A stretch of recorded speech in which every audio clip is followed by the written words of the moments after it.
સુરત જિલ્લાના માંગરોળ તાલુકાના નાની નોવેલ પ્રાથમિક શાળા ખાતે રાજ્ય સરકારના અંડર સેકન્ડરી રેવન્યુ શ્રી રાજ નમેરા સાહેબના હસ્તે શાળા પ્રવેશોત્સવ કાર્યક્રમ યોજાયો.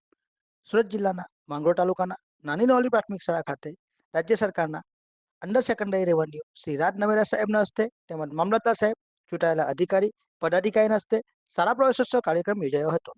જેપીસી રચિત દીપ ટ્રસ્ટ નાની નોવેલી દ્વારા દરેક બાળકોને દફતરની કીટ અને આંગણવાડીના બાળકોને લંચ બોક્સ આપવામાં આવેલ.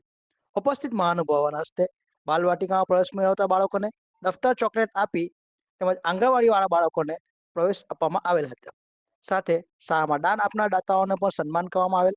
આ શાળા પ્રવેશોત્સવમાં તાલુકા પંચાયતના ચૂંટાયેલા સભ્યો, જિલ્લા પંચાયતના સભ્યો, માંગરોળ ટીપીઓ, માંગરોળ બીઆરસી, એસએમસીના સભ્યો, ગામના સરપંચ, વાલીઓ વિશેષ ઉપસ્થિત રહ્યા હતા.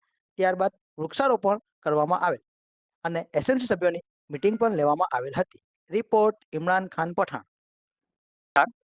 મારું નામ રાજ નમેરા છે. હું મહેસૂલ વિભાગ સચિવાલય ખાતે ઉપસચિવ તરીકે સેવા આપું છું.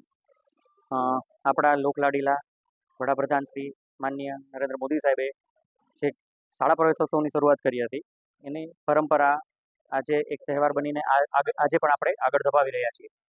તેના ભાગરૂપે ગુજરાત રાજ્યમાં આજ રોજ એટલે કે 23 જૂન, 24 જૂન અને 25 જૂનના શાળા પ્રવેશોત્સવ આયોજવામાં આવ્યો છે.